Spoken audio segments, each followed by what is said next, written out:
Saludos a todos. En el día de hoy vamos a ponerle la actividad número 3, solidificación e imperfecciones cristalinas, la materia ingeniería de material, a cargo de mi persona, Víctor Manuel Centeno Suárez, y mi compañera Norenyenima Roman Cobos.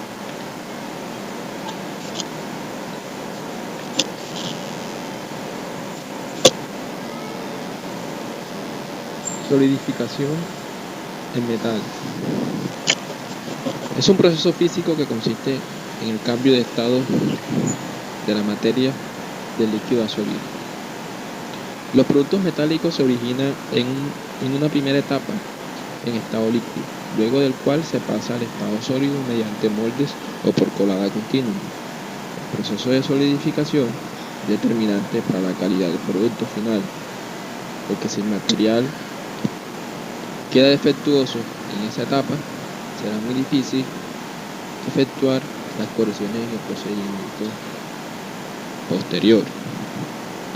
En general, la solidificación de un metal o aleación puede dividirse en las siguientes etapas. La primera es formación de núcleos estables en el fundido, o también llamada nucleación. Esa nucleación se divide en dos: nucleación homogénea y nucleación heterogénea. Y también debemos tener en cuenta el crecimiento del núcleo hasta dar origen a los cristales.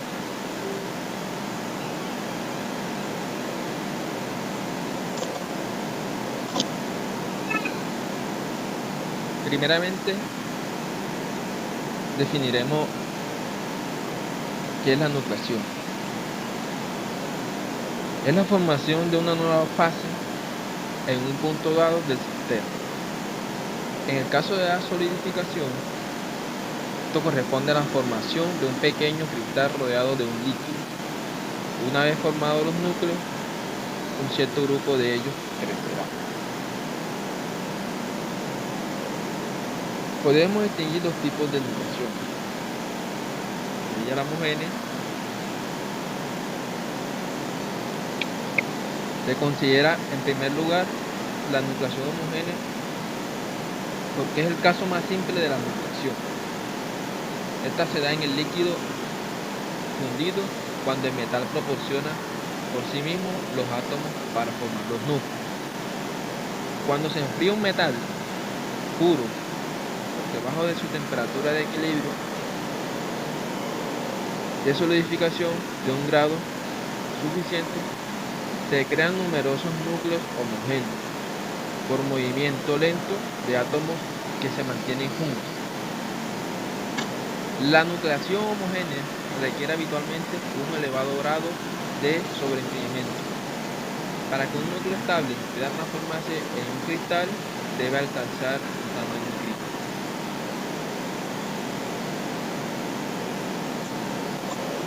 Nucleación heterogénea.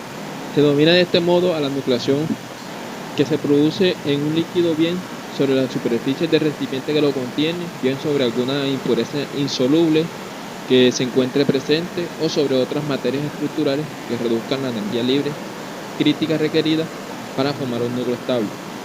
Esta nucleación es la que ocurre en operaciones de fundición industrial. Normalmente varía entre 0.1 y 10 grados centígrados el subenfriamiento.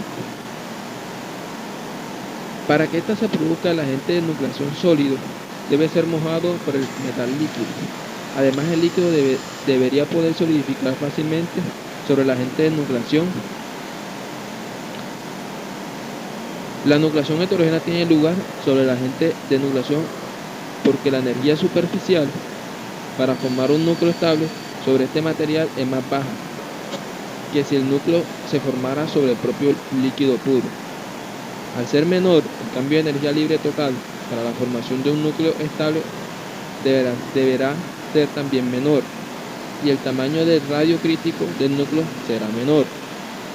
Y es por esto que se requiere de un menor subenfriamiento para producir un núcleo estable por nucleación heterogénea.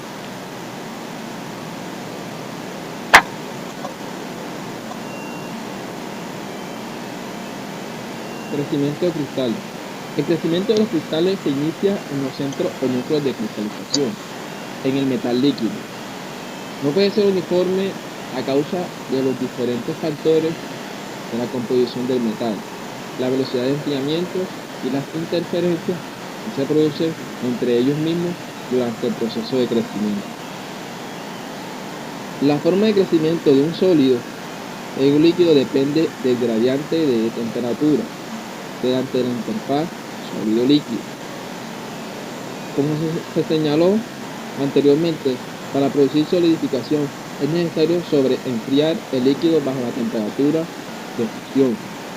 Al formarse una cierta cantidad de sólido, se expulsa calor latente, el cual eleva la temperatura de la interfaz sólido-líquido.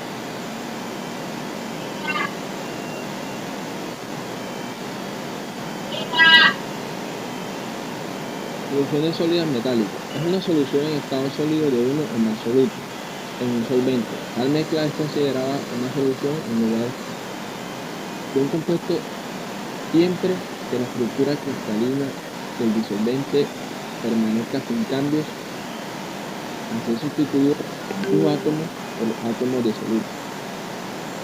Y además la mezcla permanece homogénea. Existen dos tipos de soluciones sólidas: por sustitución y por intersticial. Ambos tipos de solución sólida afectan a las propiedades del material, ya que distorsionan, aunque sea poco, la estructura cristalina y porque perturban la homogeneidad física y eléctrica del material disolvente.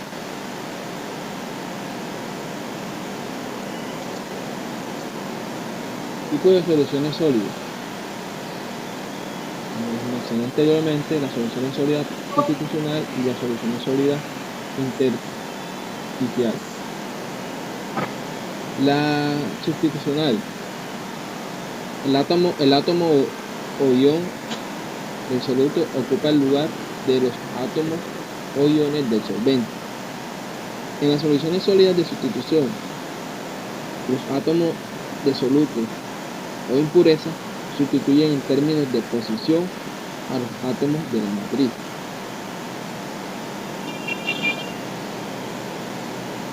Para este tipo de solubilidad, los dos átomos deben ser similares en radio atómico, en estructura cristalina, en electronegatividad y en valencia.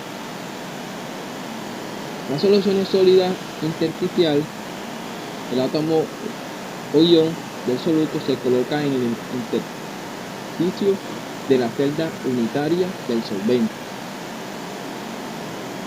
Los átomos de soluto se sitúan en los intersticios, espacios que hay entre los átomos del cristal matriz. Se pueden formar soluciones sólidas intersticiales solo cuando el átomo de la matriz es mucho mayor que el otro, de modo que los intersticios de la matriz sean suficientemente grandes para el tamaño del soluto o impureza.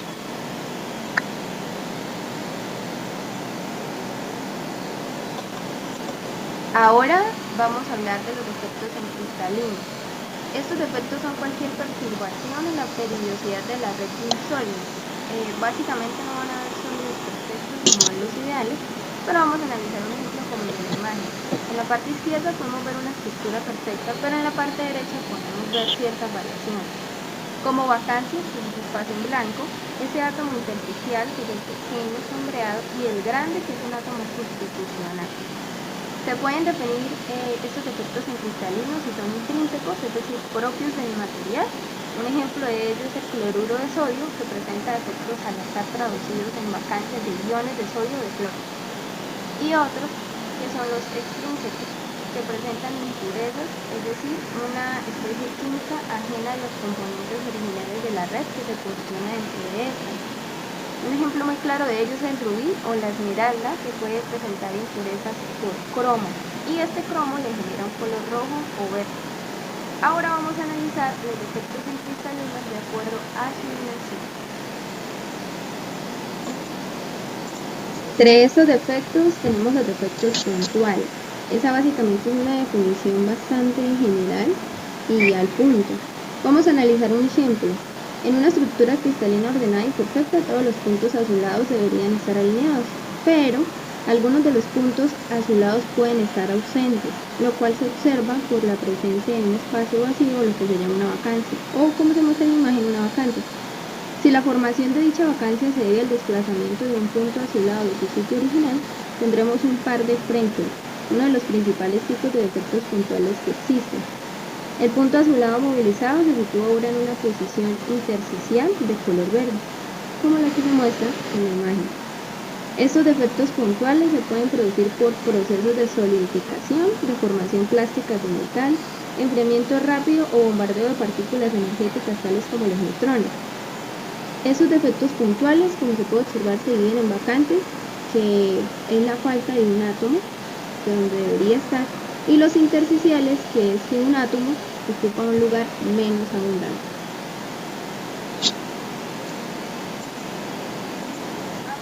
Los defectos lineales o las dislocaciones. Su característica principal es que se pueden desplazar en el interior de un cristal con esfuerzos mecánicos bajos, pero que pueden producir un desplazamiento completo de los planos de los cristalinos. Se pueden formar durante la solidificación y el enfriamiento, también por deformación plástica de los sólidos y sus desajustes atómicos, o por la condensación de las vacantes. Hay tres tipos de defectos lineales, como son los de arista, hélice y los mixtos. Y una de las tantas ventajas que tiene este defecto lineal es que en el caso de la deformación elástica no existe deslizamiento. Además, si llega a existir, este deslizamiento proporciona una explicación de por qué la resistencia de los metales es menor que el valor obtenido al estudiar la fuerza de los enlaces. En la diapositiva podemos observar qué es lo que sucede con estos efectos lineales y cómo traslada totalmente su estructura.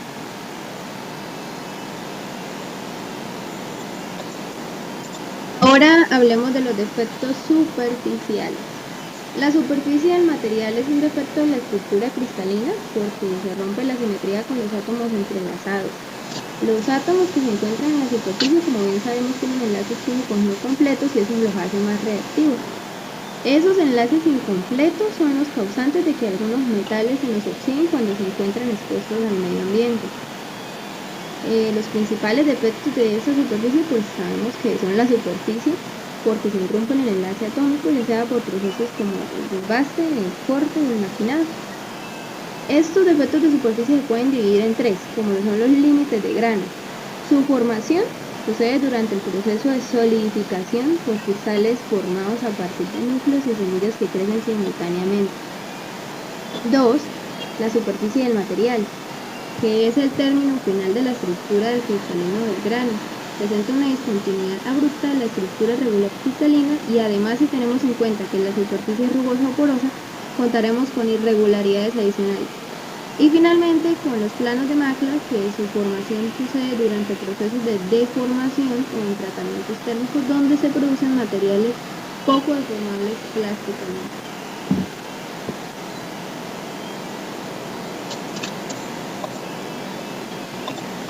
Si llegamos a hablar de técnicas experimentales, tenemos que recordar que son las maneras específicas de cómo vamos a recoger los datos, incluyendo la presentación de estímulos, registros de respuestas, es decir, los diversos procedimientos y tareas experimentales que permiten que nosotros lleguemos a obtener los datos y estudiar estas funciones y propiedades de los materiales.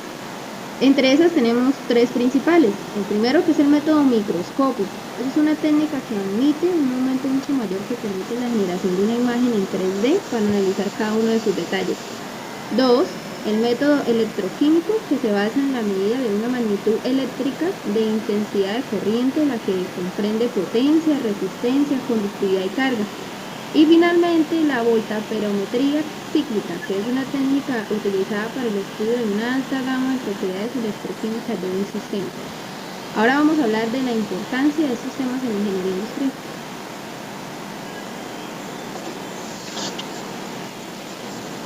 Finalmente, la importancia de esta temática dentro de la ingeniería industrial es bastante amplia, ya que dentro de este campo se utilizan diversos materiales de los cuales es importante conocer sus propiedades y puntos específicos que nos generan ventajas o desventajas dentro de algún proceso para alcanzar algún objetivo. Entonces, esto fue el tema de solidificación e imperfecciones cristalinas de ingeniería de materiales. Tengan ustedes un buen día.